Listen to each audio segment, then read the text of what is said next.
سبحان الذي أسرى بعبده ليلا من المسجد الحرام إلى المسجد الأقصى الذي باركنا حوله لنريه من آياتنا نحمده ونصلي على رسوله الكريم أما بعد فأعوذ بالله من الشيطان الرجيم بسم الله الرحمن الرحيم رب اشرح لي صدري ويسر لي امري واحلل عقدة من لساني يفقهوا قولي مقاما محمودا۔ اور دوسری طرف مقام محمود سے مراد آخرت کا مقام محمود ہے، آخرت میں ملنے والا بلند مرتبہ ہے، اور اس سے مراد کیا ہے؟ مقام شفاعت۔ جب حضور صلی اللہ علیہ وسلم اللہ تعالی کے اذن سے اس مقام پر کھڑے ہوں گے تو تمام نبیوں رسولوں اور خلق کی زبان پر آپ صلی اللہ علیہ وسلم کی تعریف اور ستائش ہوگی، سب آپ کی تعریف کرنے لگیں گے۔ آذان کی دعا میں بھی ہم کہتے ہیں نا وَابْعَثْهُ مَقَامًا مَحْمُودًا الَّذِي وَعَدتَّهُ، اللہ حضور صلی اللہ علیہ وسلم کو اس مقام محمود پر فائز کیجئے جس کا آپ نے ان سے وعدہ کر رکھا ہے۔ تو وہ کون سا وعدہ ہے؟ یہ وعدہ ہے عَسَىٰ أَن يَبْعَثَكَ رَبُّكَ مَقَامًا مَحْمُودًا۔ ابن الجوزی اور اکثر علماء نے کہا کہ اس سے مراد مقام شفاعت ہے، اور بعض نے یہ بھی کہا کہ آپ کو شفاعت کی اذن کا ہونا، مرتبہ ملنا، اجازت ملنا۔ صحیح ابن حبان ایک حدیث کی کتاب ہے، اس میں آتا ہے آپ صلی اللہ علیہ وسلم نے فرمایا کہ جب اللہ تعالیٰ سب لوگوں کو دوبارہ اٹھائے گا تو میرا رب مجھے ایک سبز لباس پہنائے گا، تو میں اللہ تعالیٰ کی تعریف میں جو چاہوں گا کہوں گا، حمد و ثنا کروں گا، اور یہی وہ مقام حمد و ثنا ہے اللہ کے لیے شفاعت سے پہلے۔ تو اس کو مقام محمود قرار دیا گیا کہ وہ وقت جب آپ نمودار ہوں گے اس بہترین لباس میں، جب آپ کی زبان پر اللہ کی حمد و ثنا ہوگی اور آپ کو شفاعت کا اذن ہو رہا ہوگا، وہ ایک بہت ہی زبردست قسم کا سین ہوگا قیامت کے دن، آپ کی عزت اور بلند مرتبے اور مقام کا۔ عَسَىٰ أَن يَبْعَثَكَ رَبُّكَ مَقَامًا مَحْمُودًا۔ تو یہاں پر اس آیت میں بیسیکلی تہجد کی فضیلت بتائی گئی، اور عام طور پر تہجد کی نماز کے دوسری نمازوں سے الگ ہونے کی بات بھی ہے، اور آپ کا نمونہ دکھا کر ہم سب کو بھی ایک طرح سے شوق دلایا گیا کہ جو شخص یہ چاہے کہ اس کی واقعی اللہ کی نگاہ میں قدر و قیمت بڑھے اور اللہ کے ہاں اس کی تعریف ہو، تو اس کو بھی کیا کرنا چاہیے؟ تہجد سے مدد لینی چاہیے۔ دنیا میں تو بڑا بننے کے لیے اور طرح کی محنت ہوتی ہے، لوگ راتوں کو بھی جاگتے ہیں، ساری ساری رات بھی پڑھتے ہیں، محنت کرتے ہیں، جابز کے لیے بھی لوگ جاگتے ہیں، بزنس کے لیے بھی جاگتے ہیں، لیکن کتنے ہیں جو اللہ کے لیے جاگتے ہوں؟ اور تہجد کا لفظی معنی کیا ہے؟ حجود کہتے ہیں سونے اور جاگنے کو، تہجد سو کر اٹھنا۔ اصل میں حجود کا لفظ جو نا یہ ازداد میں سے ہے۔ ازداد کا کیا معنی ہے؟ دو اپوزٹ معنی رکھتے ہیں، سونا بھی اس کا معنی ہے اور جاگنا بھی معنی ہے۔ حجود کہتے ہیں نیند کو چھوڑ دینا، تہجد کا معنی کیا ہے؟ نیند چھوڑ کر اٹھنا اور اس وقت کی نماز پڑھنا۔ اور پھر پچھلی آیت میں نمازوں کے اوقات، اس کے بارے میں وہ ایک طویل حدیث جبریل ہے جو ابو داؤد اور ترمذی میں ابن عباس کی روایت ہے کہ نبی صلی اللہ علیہ وسلم نے فرمایا جبریل علیہ السلام نے 2 مرتبہ مجھ کو بیت اللہ کے قریب نماز پڑھائی۔ پہلے دن ظہر کی نماز ایسے وقت پڑھائی جبکہ سورج ابھی ڈھلا ہی تھا، یعنی زوال کے فوراً بعد، اور سایہ ایک جوتی کے تسمے سے زیادہ دراز نہ تھا۔ پھر عصر کی نماز ایسے وقت پڑھائی جبکہ ہر چیز کا سایہ اس کے اپنے قد کے برابر تھا۔ پھر مغرب کی نماز ٹھیک اس وقت پڑھائی جبکہ روزہ دار روزہ افطار کرتا ہے۔ پھر عشاء کی نماز شفق غائب ہوتے ہی پڑھا دی، اور فجر کی نماز اس وقت پڑھائی جب روزہ دار پر کھانا پینا حرام ہوتا ہے، یعنی بہت ارلی۔ دوسرے دن انہوں نے ظہر کی نماز مجھے اس وقت پڑھائی جبکہ ہر چیز کا سایہ اس کے قد کے برابر تھا. اور یہ کون سا وقت تھا؟ جو پچھلے دن عصر کا وقت تھا. اور عصر کی نماز اس وقت جب ہر چیز کا سایہ اس کے قد سے دگنا ہو گیا. اور مغرب کی نماز اس وقت جب کہ روزہ دار روزہ افطار کرتا ہے. اور عشاء کی نماز 1/3 رات گزر جانے پر. اور فجر کی نماز اچھی طرح روشنی پھیل جانے پر. پھر جبریل علیہ السلام نے پلٹ کر مجھ سے کہا کہ اے محمد صلی اللہ علیہ وسلم، یہی اوقات انبیاء کے نماز پڑھنے کے ہیں، اور نمازوں کے صحیح اوقات ان دونوں اوقات کے درمیان ہیں. یعنی ظہر آپ کب پڑھ سکتے ہیں؟ جو ہی زوال ہو. اور کب تک پڑھ سکتے ہیں؟ جب عصر کا ٹائم شروع ہو. لیکن افضل وقت کیا ہے؟ شروع کا وقت. اسی طرح عصر کب پڑھ سکتے ہیں؟ جب ہر چیز کا سایہ اس کے قد کے برابر ہو. اور پھر افضل وقت کب تک ہے؟ جب تک کہ دگنا ہو. اس کے بعد جب دھوپ پیلی پڑنے لگے تو کیا ہے؟ افضل وقت چلا جاتا ہے. ادا اس وقت بھی ہو سکتی ہے لیکن بس وہ پھر ادا ہی کرنے والی بات ہے. عشاء کی نماز کا افضل وقت تاخیر سے پڑھنا ہے. لیکن اگر کوئی رات کا اندھیرا چھاتے ہی شفق ڈوبتے، شفق کیا ہوتا ہے؟ وہ روشنی ہوتی ہے نا جو آسمان کے غروب کے بعد جو پھیلتی، اس کے ساتھ ہی پڑھ لے تو کافی. اس کے علاوہ سورۃ طٰہٰ میں بھی نمازوں کے اوقات ہیں. آیت نمبر 130 میں وَسَبِّحْ بِحَمْدِ رَبِّكَ قَبْلَ طُلُوعِ الشَّمْسِ وَقَبْلَ غُرُوبِهَا وَمِنْ آنَاءِ اللَّيْلِ فَسَبِّحْ وَأَطْرَافَ النَّهَارِ. وَقُلْ، اور کہہ دیجئے، ربی، اے میرے رب، ادخلنی، داخل کر مجھ کو، مدخل صدق، داخل کرنا سچائی کے ساتھ، وَأَخْرِجْنِی، اور نکال مجھ کو، مخرج صدق، نکالنا سچائی کے ساتھ، وَاجْعَل لِی، اور بنا دے میرے لیے، مِن لَدُنْکَ، اپنے پاس سے، سلطانا نصیرا، مددگار قوت. بہت خوبصورت دعا ہے جو آپ صلی اللہ علیہ وسلم کو سکھائی گئی. یاد رکھیے سورت بنی اسرائیل کب اتری؟ مکہ کے آخری دور میں، جب مخالفتیں انتہا کو پہنچی ہوئی تھی اور ہجرت قریب آ رہی تھی. تو یہ دعا پہلے سے پڑھوا دی گئی. کیا؟ وَقُلْ رَبِّ أَدْخِلْنِي مُدْخَلَ صِدْقٍ. لیکن اللہ تعالیٰ کو تو معلوم تھا کہ اب مرکز کہیں اور بننے والا ہے، آپ کہیں اور جانے والے ہیں. تو اس جانے سے پہلے اس جگہ کی بھلائی کے لیے دعا، رب ادخلنی مدخل صدق، اللہ مجھے جہاں بھی تو لے جا سچائی کے ساتھ لے جا. مدخل کس کو کہتے ہیں؟ داخل ہونے کی جگہ کو. اور صدق سچائی والی. یا اللہ جہاں بھی میں داخل ہوں سچائی کے ساتھ. وَأَخْرِجْنِی، اور نکال مجھ کو، مخرج صدق، سچائی کی نکالنے کی جگہ. یعنی جہاں سے نکال سچائی کے ساتھ نکال. یعنی مکہ سے نکلنا مراد ہے اور مدینہ میں داخل ہونا مراد ہے.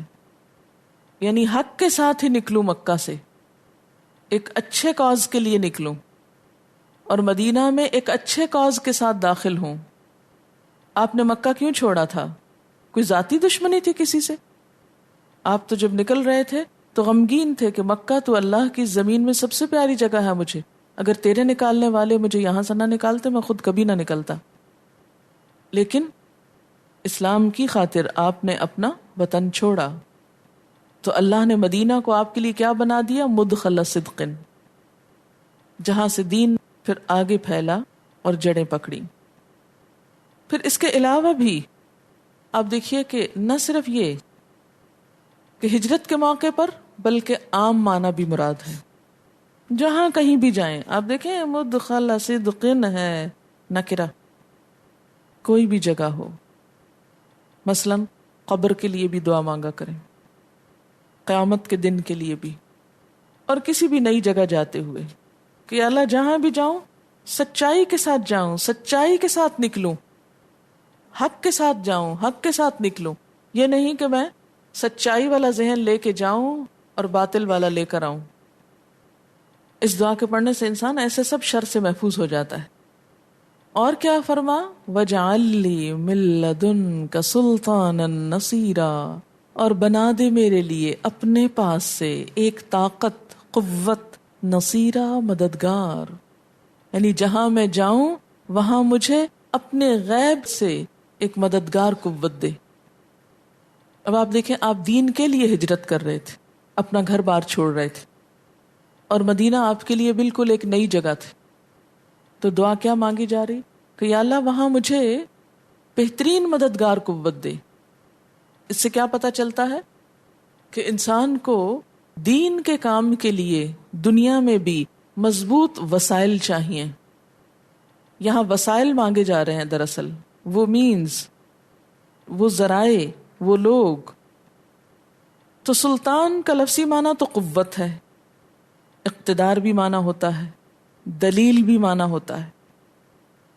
تو یا اللہ، جسے آپ نے پیچھے دعا پڑھی نا، وثبت حجتی، پڑھی ہے نا آپ نے دعا، اللہ میری حجت جما دے، ثابت کر دے، یعنی دین کی تبلیغ میں مجھے وہ دلیل دے کہ جو دین کے کام کو آگے بڑھانے میں مددگار ہو۔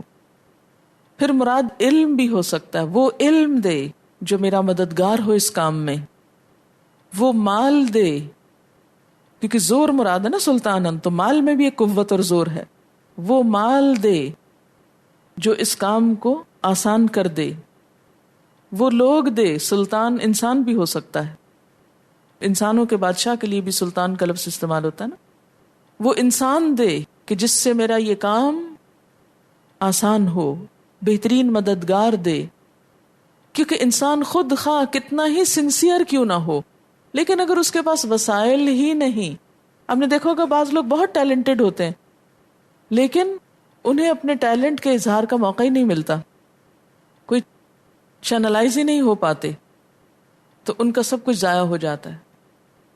کیا ایسی ہی بات ہے کہ ترقی یافتہ ملکوں میں زیادہ ذہین لوگ پیدا ہوتے ہیں اور غیر ترقی یافتہ ملکوں میں سب اجڑ گنوار پیدا ہوتے ہیں؟ فرق کس بات کا ہے؟ مغرب نے ترقی کیوں کی ہے؟ اس لیے کہ ایک سسٹم تھا، ٹیلنٹ کو تلاش کیا گیا، ابھارا گیا، انکریج کیا گیا، استعمال کیا گیا، انسانیت کے لیے مفید بنایا گیا۔ اچھا، اس سے پھر کئی لوگوں کو غلط فہمی ہونے لگتی کہ یہ سب کچھ کیسے ہو گیا۔ اب دیکھیے کہ مکہ میں آپ نے 13 سال لگائے تھے، لیکن مدینہ جا کر اس دعا کے مانگنے کے بعد وہ مددگار لوگ ملے آپ صلی اللہ علیہ وسلم کو مدینہ کے اندر کہ جنہوں نے تیزی کے ساتھ پوری دنیا تک اسلام پھیلا دیا۔ اکثریت وہیں کی تھی، حالانکہ وہ بعد میں مسلمان ہوئے تھے لیکن تیزی سے آگے بڑھ گئے۔ مکہ سے بہت زیادہ لوگ ہجرت نہیں کر کے آئے تھے، وہ الگ بات ہے کہ جب مکہ فتح ہو گیا تو پھر وہاں سے بھی فوجیں تیار ہو گئیں، وہاں سے بھی لوگ نکل آئے، لیکن جو سپورٹ آپ کو مدینہ کے اندر ملی، اور جو مددگار اور جو قوت اور جو سرمایہ، ہر طرح کی چیز، اور پھر حکومت، اقتدار بھی، سلطان کا معنی اقتدار بھی ہوتا ہے، وہ بھی آپ کو مدینہ میں ہی نصیب ہوا۔ حالانکہ مکہ آپ کا پیدائشی وطن تھا، انسان سوچتا نا میں جہاں پیدا ہوا ہوں وہاں کے ماحول کو سمجھتا ہوں، وہاں کی ہر چیز مجھ سے مانوس ہے، وہاں میں زیادہ اچھا کام کر سکتا ہوں۔ نہیں، اللہ ہی کو پتا ہے۔ انسان کا کام کیا ہے؟ اللہ سے مانگے، اللہ کا دامن تھام لے، اللہ سے مدد طلب کرے، اور پھر جو کچھ اللہ دیتا ہے کیا وہ کسی بندے کے ہاتھ میں ہے؟ یہاں اللہ تعالیٰ یہ بھی تو کہہ سکتے تھے نا، اچھا فلاں بادشاہ کو خط لکھیے اور فلاں طرف سے مدد مانگیے، کوئی پتہ نہیں بتایا، صرف اپنا ہی پتہ بتایا۔ عام طور پر ہوتا ہے نا کہ جب ایک ملک میں کسی رہنے والے کو کچھ تنگ کیا جاتا، حالانکہ حبشہ کا بادشاہ بھی مددگار تھا، لیکن یہ نہیں کہا گیا کہ جائیے وہاں سے سپورٹ لے کے آئیے، بس ان کی سپورٹ اتنی کافی کہ انہوں نے کچھ لوگوں کو پناہ دے دی وہاں۔ اللہ کا کام اللہ خود کرتا ہے، اس کے وسائل اللہ تعالیٰ خود پیدا کرتا ہے۔ یہ بات اپنے اندر لانا ہے مشکل، لیکن جب آ جائے تو اس سے بڑی نعمت بھی کوئی نہیں کہ سب سے مایوس ہو کر صرف اس چیز پر بھروسہ جو اللہ کے ہاتھ میں ہے، کر کے تو دیکھیں۔ پھر غیب سے مدد کہاں کہاں سے آتی، جہاں سے آپ سوچ نہ سکیں۔ اور اگر کبھی کسی بات پہ دکھ ہونے لگے تو وہ آیت پڑھا کریں جو حضرت یعقوب علیہ السلام نے پڑھی تھی کہ انما اشکو بثی وحزنی الی اللہ۔ یہ دعا کثرت سے پڑھا کریں، اللہم انا نجعلک فی نحورہم ونعوذ بک من شرورہم۔ اے اللہ ہم تجھے ان دشمنوں کی گردنوں پر رکھتے ہیں اور ان کے شر سے تیری پناہ چاہتے ہیں. ان سب کی زبانیں آپ بند کر سکتے ہیں، ان کو جواب آپ دے سکتے ہیں، ہم نہیں دے سکتے. کسی نئی جگہ، کسی بستی، کسی گھر، کسی اسکول، کسی جگہ جا کے آپ اللہ کی بات بتانا چاہیں تو مت بھولیے اس دعا کو. پھر آپ دیکھیے کہ کیسے کیسے مددگار اللہ آپ کے ساتھ کرتا ہے. حضور صلی اللہ علیہ وسلم کو بھی منافقین کے پہلے نام بتائے گئے، پھر وہ ہٹا دیے گئے، اور حضرت عمر جیسے شخص حذیفہ بن یمان کے پاس جا کے پوچھتے ہیں بتاؤ خدا کی قسم کہیں میرا نام تو نہیں ان میں لکھا ہوا تھا. وہ تو اپنے کو کھنگالتے تھے لیکن ہمیں دوسروں کے نظر آتے ہیں. یاد رکھیے یہ سب شیطان کے وسوسے ہوتے ہیں، شر ہوتے ہیں، اور ان کا مقابلہ کس سے کرتے ہیں؟ اپنے زبان کو کنٹرول کر کے کہ یہاں سے ناروا بات نہ نکلے، یہاں سے ناحق نہ نکلے، اس لیے کہ یہ نکلا تو لکھا گیا تو پھر وہاں عمل کم ہو جائیں گے. حدیث میں آتا نا بعض اوقات انسان اپنی زبان سے ایک ناحق بات نکالتا ہے کہ عمر بھر کی نیکیاں ضائع ہو جاتی ہیں، اور ایک کلمے کی بدولت وہ جہنم کی اتھاہ گہرائیوں میں جا پڑتا ہے. ایک بہتان لگانے سے 60 سال کی نیکیاں ضائع ہو جاتی ہیں. کسی کے اوپر بہتان لگانا یعنی اس بات سے کسی کو منسوب کرنا جو اس میں پائی نہ جاتی ہو. اللہ نے قرآن میں لعنت کی ہے ایسے لوگوں پر جو دوسروں پہ جھوٹے الزام لگائیں. یاد رکھیں کہ یہ کام دین کے سیکھنے کا، سکھانے کا کیا کام ہے؟ اصل میں اللہ کے دین کی خدمت ہے، اور اللہ تعالیٰ اس کو اپنا کام کہتے ہیں، اور یہ کرنے والوں کو اپنا انصار کہتے ہیں. انصار اللہ، من انصاری اللہ، نحن انصار اللہ. انصار اللہ کے لیے اللہ کے مددگار، اس کے لیے اللہ کا وعدہ کیا ہے؟ وَلَيَنْصُرَنَّ اللَّهَ مَن يَنْصُرُ، اللہ ضرور مدد کرے گا. وَلَيَنْصُرَنَّ، لام بھی تاکید کا ہے، نون بھی تشدید تاکید کی. اللہ ضرور مدد کرے گا ان لوگوں کی جو اس کی مدد کریں گے، اس کے دین کی مدد کریں گے. تو اگر آپ دین کے لیے سنسیئر ہیں تو پھر اللہ کی مدد لازمی آئے گی. اذا جاء نصر اللہ والفتح ورأیت الناس يدخلون فی دین اللہ افواجا. تو جب ایسا ہونے لگے تو جواب میں کیا کرنا ہے؟ ایک لفظ غلط نہیں بولنا. فسبح بحمد ربک واستغفر. یہ 2 کام کرنے، کثرت سے تسبیح اور ذکر، کثرت سے استغفار. انہ کان توابا، کوئی کمی بیشی کوتاہی رہ گئی تو وہ خود ہی معاف کر دے گا. وقل رب ادخلنی مدخل صدق واخرجنی مخرج صدق واجعل لی من لدنک سلطانا نصیرا. اور دعا کرو کہ پروردگار مجھ کو جہاں بھی تو لے جا سچائی کے ساتھ لے جا، اور جہاں سے بھی نکال سچائی کے ساتھ نکال. یعنی صداقت کا دامن کسی حال میں نہ تم سے چھوٹے. جہاں سے بھی نکلو سچائی کے لیے نکلو، اور جہاں بھی جاؤ سچائی کے لیے جاؤ. ارنا الحق حقا، حق دکھا ورزقنا اتباع. سچائی سامنے ہو اور ہم اسی کے لیے جئیں اور اسی کے لیے مریں. اور جب تک دنیا میں ہیں تیرے دین کا کام کر رہے ہیں، وَاجْعَلْ لِي مِن لَّدُنْكَ سُلْطَانًا نَصِيرًا، اپنی طرف سے ایک اقتدار کو میرا مددگار بنا، قوت و طاقت کو میرا مددگار بنا، اور وہ بھی اپنے پاس سے. وقل، اور کہہ دیجئے، جاء الحق وزہق الباطل، آ گیا حق اور زائل ہو گیا باطل. آپ کہہ دیجئے کہ حق آ گیا اور باطل چلا گیا. ان الباطل کان زہوقا، بے شک باطل تو ہے ہی جانے والا، زائل ہونے والا. یہ ابھی آپ مکہ میں ہیں، سخت مخالفت ہے، بڑے سخت حالات ہیں، اور یہاں اعلان ہو رہا ہے حق آ گیا. فیوچر کے لیے جب پاسٹ کا ورب لگے، ماضی کا صیغہ لگے، تو وہ کس لیے ہوتا ہے؟ تاکیدی بات کے لیے. بس ہو گیا، سمجھے، ہو چکا. اب وہ حالات تو کچھ اور. یہ بالکل ایسے ہی ہے جیسے گھپ اندھیرا ہو اور کوئی کہے بس روشنی آ گئی، بس آ گئی. آپ کہتے ہیں مجھے تو ہر طرف اندھیرا لگ رہا ہے، اور آپ کہہ رہے روشنی آ گئی. کہاں کی روشنی؟ چند سالوں کے اندر یہ بات بالکل سچ ہو گئی. مکہ میں لوگوں نے جب یہ اعلان سنا تو ٹھٹھوں میں اڑایا، لیکن صرف 9 سال کے بعد آپ صلی اللہ علیہ وسلم اسی شہر میں فاتح کی حیثیت سے داخل ہوئے۔ آپ صلی اللہ علیہ وسلم نے کعبہ میں جا کر اس باطل کو مٹا دیا جو 360 بتوں کی صورت میں وہاں رکھا ہوا تھا۔ بخاری میں عبداللہ بن مسعود کا بیان ہے کہ فتح مکہ کے دن نبی صلی اللہ علیہ وسلم کعبے کے بتوں پر ضرب لگا رہے تھے اور آپ کی زبان پر یہ الفاظ جاری تھے کہ جاء الحق وزہق الباطل ان الباطل کان زہوقا۔ آپ اپنی چھڑی کی نوک سے بتوں کو مارتے جا رہے تھے، توڑتے جا رہے تھے اور ساتھ ہی یہ آیت پڑھتے جا رہے تھے۔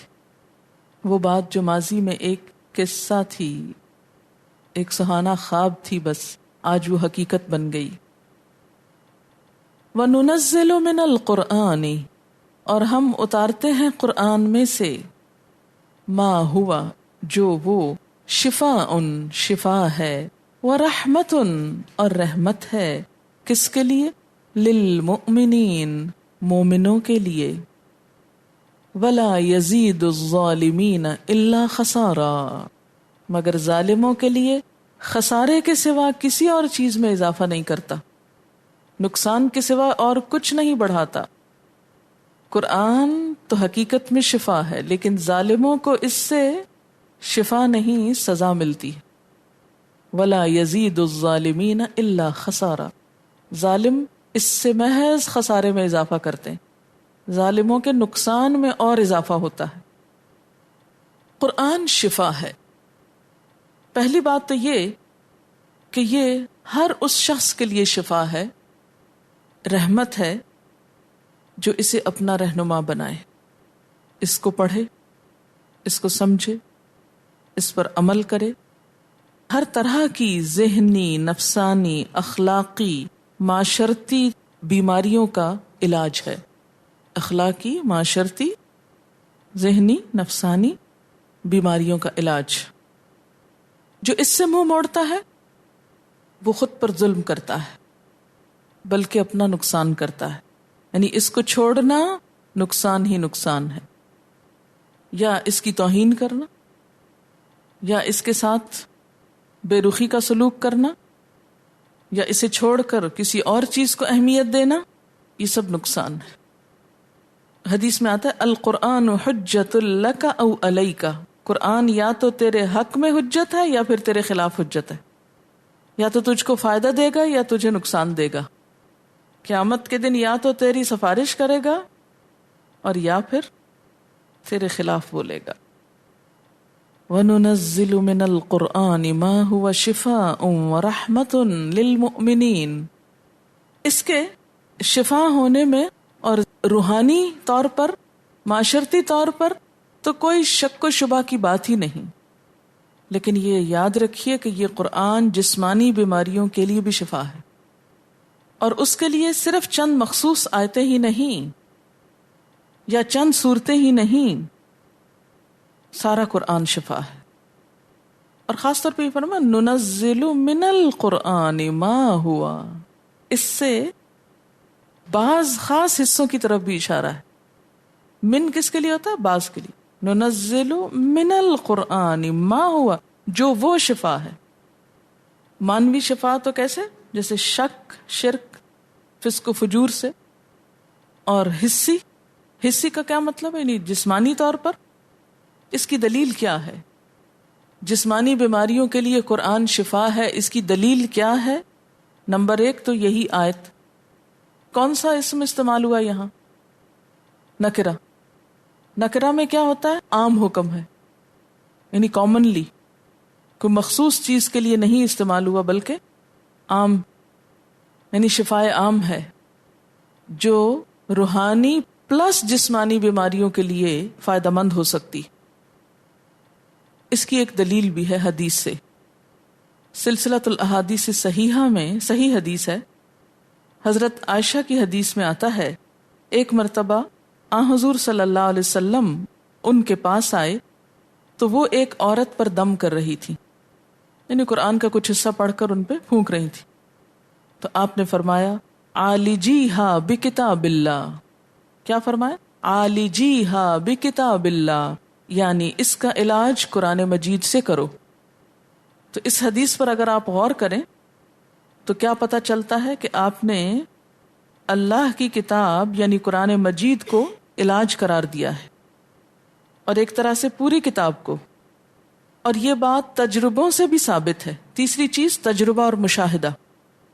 پہلی چیز قرآن کی آیت، دوسری چیز حدیث، اور تیسری چیز تجربہ اور مشاہدہ.